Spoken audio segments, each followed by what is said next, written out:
Hello guys, এটা নতুন video লৈ আপোনালোকক স্বাগতম জনাইছো। আপোনালোকে চাই আছে মোৰ YouTube চেনেল আৰু যদি ভিডিওটো চাই আপোনালোকে ভাল পায় তেনে লাইক শেয়াৰ লগতে কমেন্ট কৰি দিব পাৰে আৰু চেনেলটো সাবস্ক্ৰাইব কৰি থৈ দিয়ক। আপোনালোকে সাবস্ক্ৰাইব নকৰে সাবস্ক্ৰাইব কৰি থৈ দিয়ক, তেতিয়া হলে মোৰ বহুত ভাল হয়, ভিডিও বনাবলৈ এটা সাহস পাও। আৰু বহুত দিন ভিডিওত গ্যাপ পৰি গল, মানে গ্যাপ আহি গল ভিডিওত, কাৰণ মই মানে ঘৰলৈ আহিলো হোষ্টেলৰ পৰা আৰু ঘৰলৈ আউতে মানে যে ঠাই চেঞ্জ হোৱাৰ কাৰণে অলপমান গ্যাপ আহি গল, মানে মই মেইনটেইন কৰিব নোৱাৰিলো, উপায় নাই।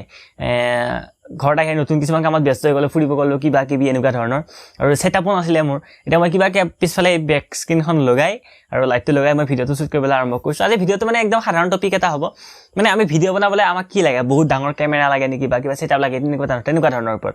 এতিয়া মই বহুতক দেখা পাইছো আজিকালি কি হৈছে, মানে সৰু সৰু ল'ৰা ছোৱালীবিলাকে ভিডিও বনাবলৈ ইচ্ছা কৰে, ভিডিও বনাবলৈ ষ্টাৰ্ট কৰে, কিন্তু ভিডিও বনাব ইচ্ছা কৰাই নহয়, সিহঁতে এটা ডাঙৰ দামী কেমেৰাও বিচাৰে ঘৰত।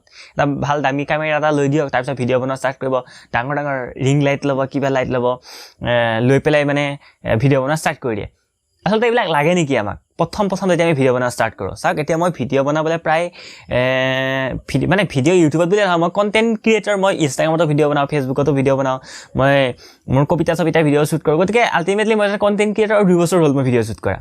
এতিয়ালৈকে মই মোবাইলতে ভিডিও শ্বুট কৰোঁ, বিভিন্ন কাৰণতে হওক, DSLR এটা মই কিনা নাই, মোৰ নিজৰ টকা নাই, সেইটো কাৰণেও হ'ব পাৰে, বা মই এতিয়ালৈকে যিখিনি কোৱালিটি দি আছো মোবাইলেৰে সাফিচিয়েন্ট কোৱালিটি দি আছো বুলি মানে মোৰ হয়তো মনে কৈছে, সেইটো কাৰণেই হওক, মানে মুঠতে মই এতিয়ালৈকে মোবাইলেৰে শ্বুট কৰি আছো। প্ৰথমে দামী কেমেৰা এটাত ইনভেষ্ট কৰাটো একদম ভাল কথা নহয়। প্ৰথমে আপুনি মোবাইলেৰে ষ্টাৰ্ট কৰি দিয়ক, যিটো বস্তু ওচৰত আছে সেইটো বস্তু আপুনি 100% ইউটিলাইজ কৰক, আপুনি তাৰপিছত নেক্সট ষ্টেপলৈ যাওক। প্ৰথমতে যদি আপুনি ডাঙৰ বস্তু এটাৰ পৰা ষ্টাৰ্ট কৰে, সেইটোত বেছি মজাও নাথাকে সেই জাৰ্নিটোত, প্লাছ আপুনি ছাকচেছ হ'ব নে নহয় তাৰো একো গেৰাণ্টি নাই। গতিকে আৰম্ভ কৰক আপুনি একদম সৰু বস্তুৰ পৰা, লাহে লাহে ষ্টেপ ৱাইজ আপুনি আগুৱাই গৈ থাকক। প্ৰথমতে মোবাইলৰ পৰা ষ্টাৰ্ট কৰিব পাৰে। এতিয়া ৰিং লাইট, বহুতে ৰিং লাইট ইউজ কৰে, মই এতিয়াও ৰিং লাইট ইউজ নকৰোঁ। ঘৰত যি আমি CFL লাইট লগাওঁ, CFL নহয় LED লাইট মই মোৰ সুবিধা মতে বেলেগ পজিশ্যনত থৈ দিওঁ, ধুনীয়া কোৱালিটি আহে। এতিয়া চাওক ভিডিঅ'ত কি ধুনীয়া কোৱালিটি আহিছে, মোৰ মতে ধুনীয়া আহিছে, হয়তো প্ৰফেচনেল মানুহে পেলাই আৰু অকণমান ইম্প্ৰুভ কৰি দিব পাৰিব। জাষ্ট 300 নে 350 মানৰ এটা মোৰ লাইট আছে, RGB লাইট, সেইটো এতিয়া মোক অলপমান ব্লু এফেক্ট এটা দি আছে ভিডিঅ'টোত।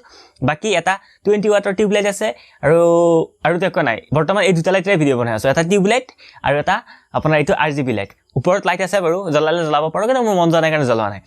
গতিকে প্ৰথমে যে আপুনি 10-20 হাজাৰ টকা লাইটত ইনভেষ্ট কৰিব লাগিব, বা 50-60,000 আপুনি কেমেৰা এটাত ইনভেষ্ট কৰিব লাগিব, তেনেকুৱা কথা একেবাৰে নহয়। আপোনাৰ ওচৰত যিটো বস্তু আছে সেই বস্তুটোৰে আপুনি ইউজ কৰক। মোবাইলটোৰ কেমেৰা কি মানে আজিকালিতো মিনিমামটো 48 মেগাপিক্সেল থাকে, মোৰটো কিমান জানেনে?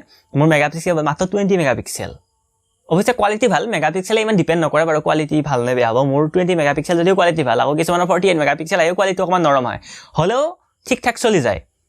আজিকালি ফোনৰ কেমেৰা ভাল, শ্বৰ্ট ফিল্মে শ্বুট কৰে, আমি জাষ্ট ইউটিউবত ভিডিঅ'হে বনাইছোঁ বা কিবা এটা কণ্টেণ্টহে বনাইছোঁ। গতিকে একদম ইজি আৰু কোৱালিটি ভাল থাকে মোবাইলত, আপুনি সেইটো কাৰণে টেনশ্যন ল'ব নালাগে। জাষ্ট আৰম্ভ কৰক। যদি ভাবি আছে ইউটিউব চেনেল এটা ষ্টাৰ্ট কৰিম বুলি, বা কিবা এটা কবিতা ৰেকৰ্ডিং কৰিম বুলি, কবিতা বুলিয়ে নহয় আৰু, ঠিক মই ক'লোঁ আৰু কবিতা বুলি, কাৰণ মই যিহেতু কবিতা এইবিলাকৰ লগত জড়িত। আপুনি ইনষ্টাগ্ৰামত যদি কবিতা শুনিব বিচাৰে, আপুনি ইনষ্টাগ্ৰামত যাওক আৰু মোক ফ'ল' কৰক, অন্তৰাজ নাথ বুলি চাৰ্চ কৰিলে আহি যাব।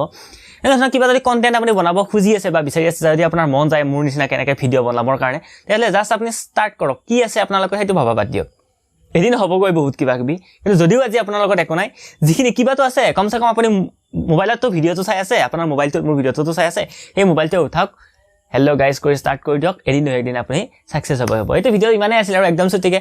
আমি নচকাখিনি কৰি আমি বহুত আপত্তি কৰোঁ, মোৰ ওচৰত এটা দামী DSLR নাই, মোৰ ওচৰত এটা ভাল লাইট নাই, এটা ভাল কেমেৰামেন নাই, মই নিজেই শ্বুট কৰিব লাগে। আমি মানে বহুত আমাৰ কি বুলি কয়, মোৰ ওৰ্ডটো মনলৈ অহা নাই, অভিযোগ বহুত আমাৰ, মানে বহুত অভিযোগ, অমুক নাই তমুক নাই, কিন্তু কি আছে সেইটো নাভাবোঁ।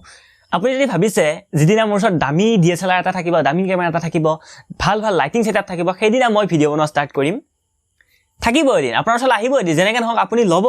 কিন্তু সেইদিনা আপোনাৰ ওচৰত দামী এটা কেমেৰা থাকিব সঁচা, কিন্তু আপোনাৰ ওচৰত অভিজ্ঞতা একেবাৰে নাথাকিব সেই কেমেৰাটো ইউজ কৰিবৰ কাৰণে। গতিকে এতিয়াৰ পৰা ষ্টাৰ্ট কৰক, আপোনাৰ অভিজ্ঞতা হ'ব, আপোনাৰ এক্সপিৰিয়েঞ্চ হ'ব, তাৰপিছত আপুনি দামী কেমেৰা এটা ধুনীয়াকৈ বনাব পাৰিব ভিডিঅ'। ইকুইপমেণ্ট ডাঙৰ বস্তু নহয়, আপোনাৰ এক্সপিৰিয়েঞ্চ ডাঙৰ বস্তু, বুজি পাইছে নে কি কৈছোঁ? গতিকে আপুনি যি আছে আপোনাৰ ওচৰত সেইখিনিকে লৈ ভিডিঅ' বনোৱা ষ্টাৰ্ট কৰি দিয়ক, এদিন নহয় এদিন ছাকচেছ হ'বই হ'ব।